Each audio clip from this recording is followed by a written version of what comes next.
नमस्कार प्यारा विद्यार्थी भाइ बहिनीहरू। आज म माध्यमिक तहको कक्षा 9 र 10 मा समावेश गरिएको व्याकरण तथा रचना अर्थात् जसलाई हामी भाषा तत्त्व भन्छौं, त्यस अन्तर्गत क्रियाको भाव वा अर्थमा केन्द्रित रहेर निर्माण गरिएको शैक्षिक सामग्री सहित उपस्थित भएको छु। यो सहजीकरण सामग्रीमा आज हामी विशेष गरी क्रियाको भाव वा अर्थका आधारमा क्रियाका किसिमहरू र भाव वा अर्थका आधारमा वाक्यलाई कसरी परिवर्तन गर्न सकिन्छ भन्ने विषयमा केन्द्रित रहेर छलफल गर्नेछौं।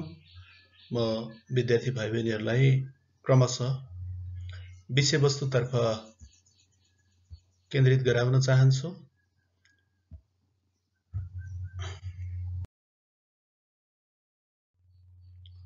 प्यारा विद्यार्थी भाइ बहिनीहरू,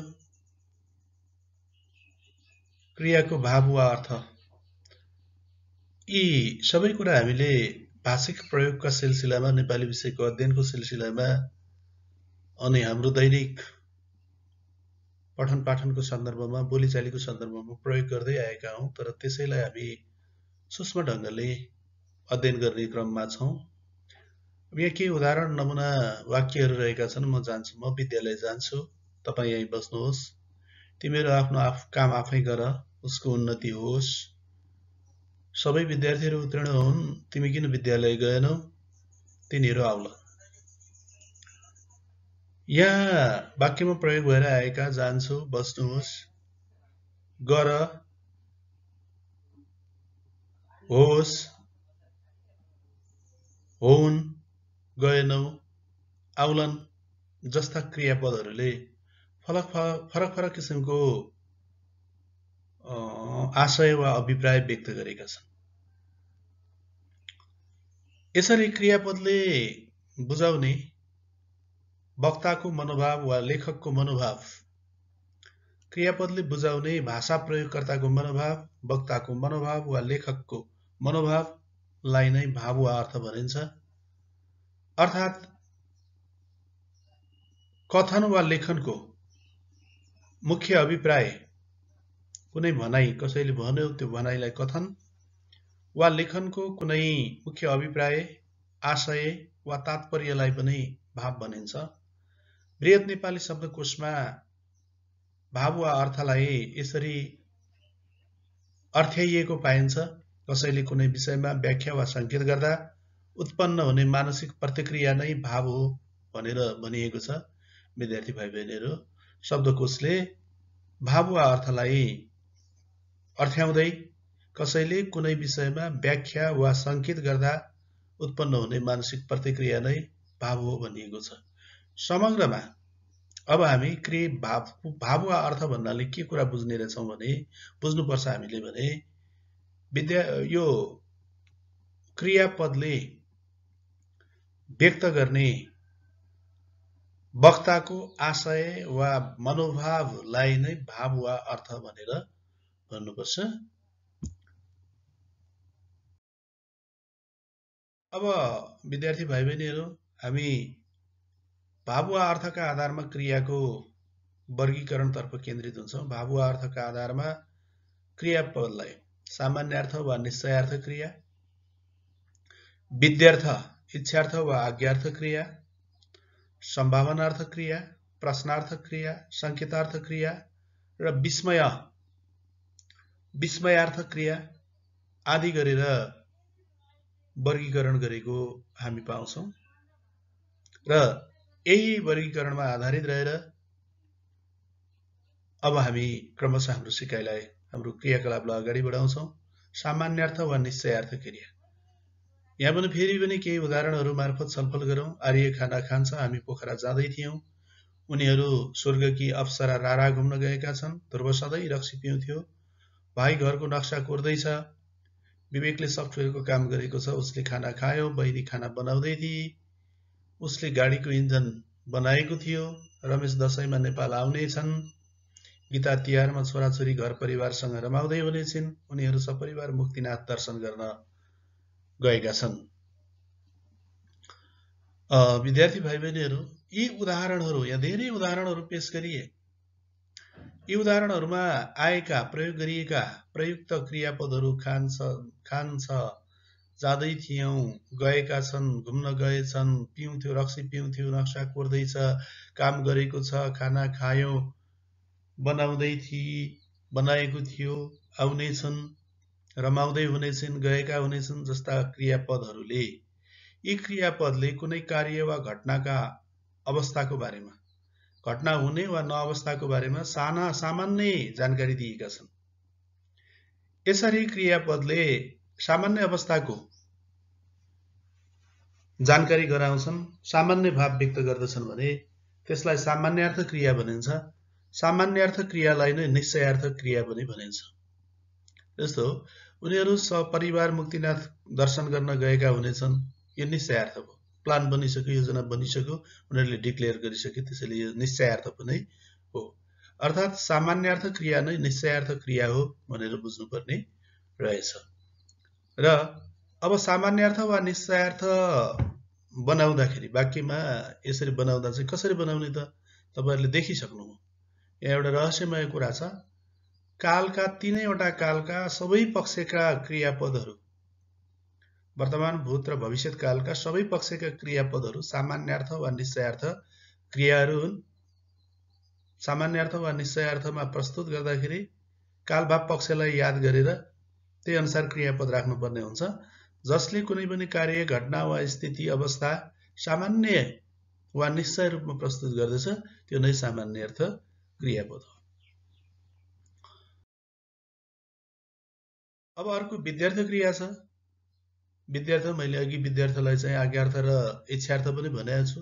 विद्यार्थी भाइ बहिनीहरू, त घर जा, तिमीहरू घर जाओ, तपाई घर जानुहोस्, उनीहरू नृत्य गरून्, हामी गान भोजन गरौँ, तिमीहरू घर गए। यहाँ प्रस्तुत भएका वाक्यमा आएको जा, जाओ, जानुहोस्, नृत्य गरून्, भजन गरौँ, तिमीहरू घर गए, यी क्रियापदहरूले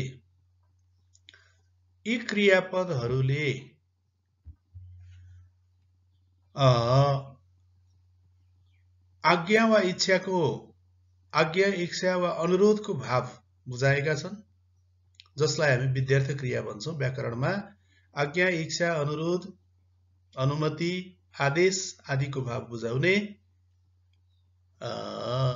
क्रियापदलाई विद्यार्थ क्रियापद भनिन्छ। विद्यार्थ क्रियापदलाई आज्ञार्थ र इच्छार्थ गरेर दुई किसिममा वर्गीकरण गरिएको पाइन्छ। आज्ञार्थ क्रिया, यहाँनिर हेर्नुहोस्, आज्ञार्थ, तिमी घर जाऊ, त बनी बाजा, तपाई बारी जोख्नुहोस्, तिमी खेल्न जाऊ। यी वाक्यमा आएका क्रियापदहरू जाऊ, जा, जोख्नुहोस्, खेल्न जाऊ जस्ता क्रियापदहरूले आज्ञा, आदेश, अनुरोध वा आग्रहको भाव बुझाएका छन्। हो, यसरी वाक्यमा प्रयोग भएका क्रियापदले कर्ताको आज्ञा, आदेश, अनुरोध वा आग्रहको भाव बुझाउँछन् भने त्यस्ता क्रियापदहरूलाई आज्ञार्थ क्रियापद भनिन्छ। अब आज्ञार्थ क्रियापद कसरी बनाउने? एउटा यहाँ केही विधिहरू दिएका छन्। धातुलाई जस्ताको तस्तै छोडेर, यो चाहिँ अनादरमा हुन्छ, आज्ञार्थ क्रियापद बनाउन सकिन्छ। जस्तो खा, जा, हिँड, पढ, हैन? त घर गएर खाजा खा, त विद्यालय जा, अनादरमा। हिँड, त खुरुखुरु आफ्नो बाटो हिँड, घरमा गएर पढेर पढ, यो चाहिँ धातु मात्रै छोडेर पनि अनादरमा हुन्छ। त्यस्तै धातुमा इ र अ प्रत्यय लगाएर पनि हामी बनाउन सक्छौं यो आज्ञार्थ क्रिया। लेख, पढ, पक्री, दौडी, गर, जसरी धातुमा उ, नु, ओ, आओ, नु जस्ता चाहिँ प्रत्ययहरू लगाएर पनि हामी आज्ञार्थ क्रिया बनाउन सक्छौं। क्रिया आज्ञार्थ हुने बित्तिकै वाक्य आफैमा आज्ञार्थ हुन्छ। विद्यार्थी भाइ बहिनीहरू, जस्तो जामा उ थपेर जाऊ, खामा नु थपेर खानु, खामा ओ थपेर खाओ, देखमा ओ आओ थपेर देखाओ, भेटमा नु थपेर भेट, पढमा नु थपेर पढ्नु। यसरी हामी धातुमा विभिन्न किसिमका प्रत्ययहरू लगाएर वा नलगाएर आज्ञार्थ क्रियापद निर्माण गर्न सक्छौं विद्यार्थी भाइ बहिनीहरू। त्यस्तै अर्को छ इच्छार्थ क्रियापद। म नाचु, त बनेपा गएस, तिमी खेले, तिमीहरूको कल्याण होस्, पशुपतिनाथले हामी सबैको कल्याण गरून्। यहाँ उदाहरणमा पेश गरिएका, दृष्टान्तमा पेश गरिएका वाक्यहरूमा आएका क्रियापद नाचु, गएस, खेले, कल्याण होस्, पशुपतिनाथले हामी सबैको कल्याण गरून् जस्ता क्रियापदमा यी क्रियापदहरूले कर्ताको इच्छा, वक्ताको इच्छा, अनुमति, आशीर्वाद, उपदेश वा प्रार्थना आदिको भाव बुझाएका छन्। यस्ता क्रियापदहरूलाई इच्छा, अनुमति, आशीर्वाद, उपदेश, प्रार्थनाको भाव बुझाउने क्रियापदहरूलाई इच्छार्थ क्रियापद भनिन्छ। अब इच्छार्थ क्रियापद कसरी बनाउने त? इच्छार्थ क्रियापद बनाउने बित्तिकै वाक्य आफैमा इच्छार्थ हुन्छ। यसका लागि केही यहाँ विधिहरू छन् विद्यार्थी भाइ बहिनीहरू। जस्तो धातुको पछाडि उ र औ प्रत्यय जोडेर खेलौं, जाउँ, खाउँ, गरौँ, नाचौँ, हाँसौँ, जाउँ, गरौँ, भनौँ, पढौँ, बसौँ, यो उ र औ प्रत्यय थपेर, धातुको पछाडि ए र एस प्रत्यय थपेर, यो अनादरमा हुन्छ। त राम्ररी पढेस, लेखेस, आफ्नो काम आफै गरेस, अरूको भर नपरेस जस्ता चाहिँ प्रत्ययहरू यी ए र एस लाएर यस्ता क्रियापदहरू हामी चाहिँ इच्छार्थ क्रियापद बनाउन सक्छौं। अर्को धातुमा योस, इयोस, उन, ओस प्रत्यय लाएर, यो चाहिँ विद्यार्थी भाइ बहिनीहरू योस, इयोस, उन, ओस प्रत्यय लाएर बनाउने भनेर चाहिँ विशेष गरी भाववाच्यमा कर्तामा बाटोद्वारा लागेका कर्म र भाववाच्यका क्रियापदहरूमा चाहिँ अक्षर आउँछ उन हैन लगाएर। जस्तो खाइयोस्, खेलियोस्, जाउन्, पढुन्, गरोस्, खेलोस्, यी इच्छार्थ क्रियापद हुन्। त्यस्तै धातुको पछाडि ए हुन्थ्यो प्रत्यय थपेर पनि हामी इच्छार्थ गर्न सक्छौं। जस्तो यो चाहिँ कहाँनेरि भने आदरार्थी क्रियामा हैन, आदरार्थी क्रियामा बनाउँदाखेरि तपाईँ घर बस्नुहोस्लाई अब इच्छार्थ बनाउनु पर्यो। तपाईँ घर बस्नुहोस् त विशेष गरी यो त एकदम अनुरोधार्थ हो, यसलाई इच्छार्थ बनाउनु पर्यो। कसरी बनाउने? तपाईँ घरै बसे हुन्थ्यो, तपाईले एउटा लोक कथा भने हुन्थ्यो, तपाईले यी केटाकेटीहरूलाई खेलाउने काम गरे हुन्थ्यो, आए हुन्थ्यो, तपाई कहिलेकाहीँ हाम्रो घरमा पनि आए हुन्थ्यो। यसरी पनि हामी इच्छार्थ वाक्य बनाउन सक्छौं। यी विधिहरूलाई विद्यार्थी भाइ बहिनीहरूले पालना गर्नुहोला। अब त्यसै गरी विद्यार्थी भाइ बहिनीहरू सम्भावनार्थ क्रियापद अर्को किसिम छ। म नाचौँला, त बनेपा जालास, तिमी खेलौला, तपाईँ जानुहोला, बादल लाग्ला, पानी पर्ला, उनीहरू आउला। यी वाक्यमा प्रयोग भएका अथवा यी वाक्यमा आएका नाचौँला, जालास, खेलौला, जानुहोला, बादल लाग्ला, पर्ला, उनीहरू आउलान् जस्ता क्रियापदहरू, नाचौँला, जालास, खेलौला, जानुहोला, लाग्ला, पर्ला, आउलान् जस्ता क्रियापदहरूले सम्भावना, अड्कल, अनुमान, अन्दाजको भाव बुझाएका छन्।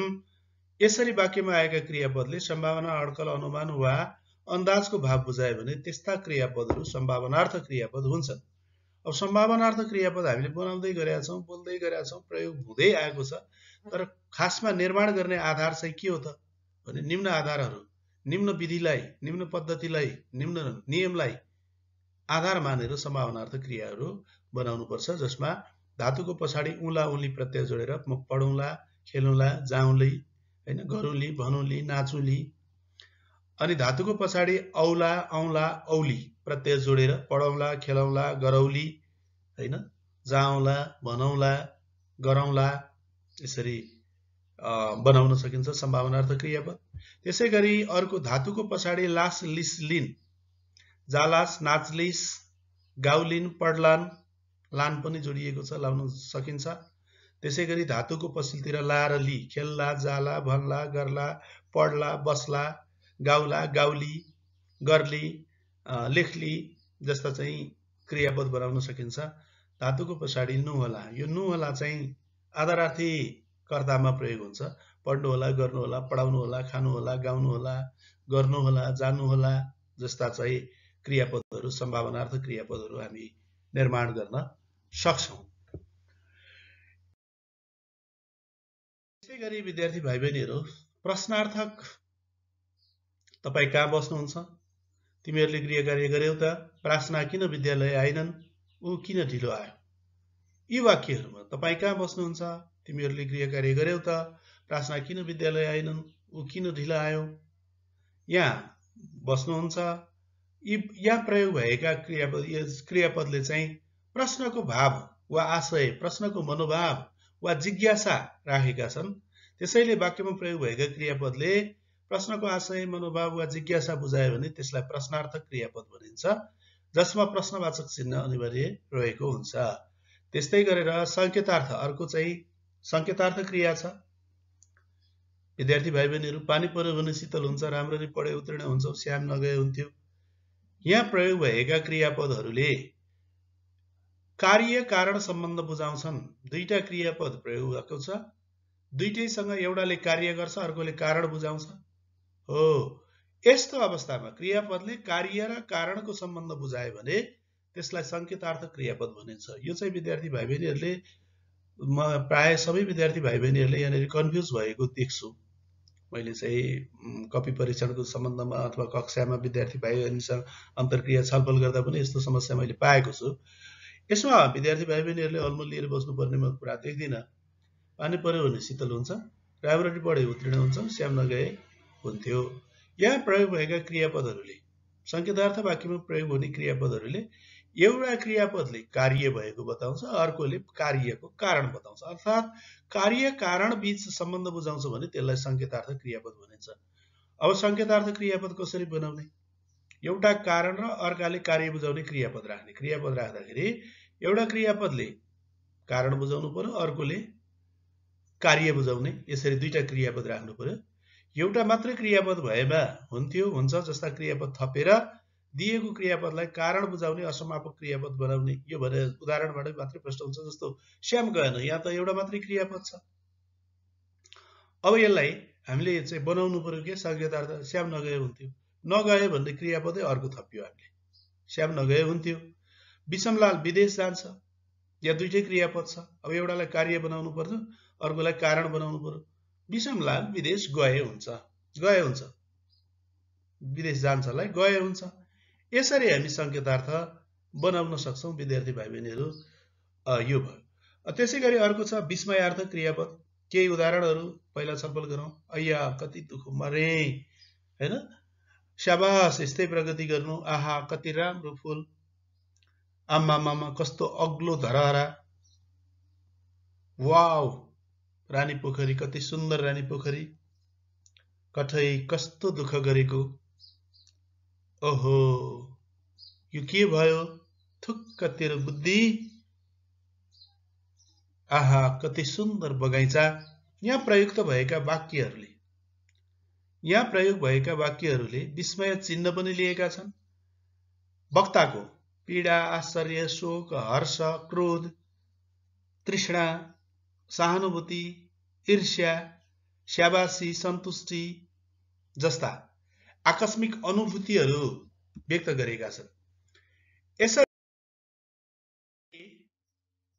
वक्ताको आकस्मिक अनुभूतिहरू, इंग्लिशमा सडन फिलिङ्स, आकस्मिक अनुभूति व्यक्त गर्ने वाक्यलाई चाहिँ विस्मयार्थ वाक्य, विस्मयार्थ क्रिया भनिन्छ, हैन?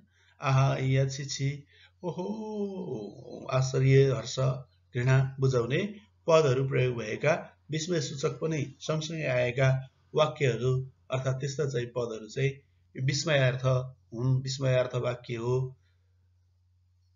अत विद्यार्थी भाइ बहिनीहरू, आजको सिकाइ सामग्रीमा हामीले भाव वा अर्थका आधारमा क्रियाको चाहिँ वर्गीकरण र वाक्यको पहिचान सम्बन्धी सामग्रीमा केन्द्रित रहेर छलफल गर्यौं। यो सामग्री यहाँहरूलाई उपयुक्त लागेमा लाइक, शेयर र सब्स्क्राइब गरिदिनु होला।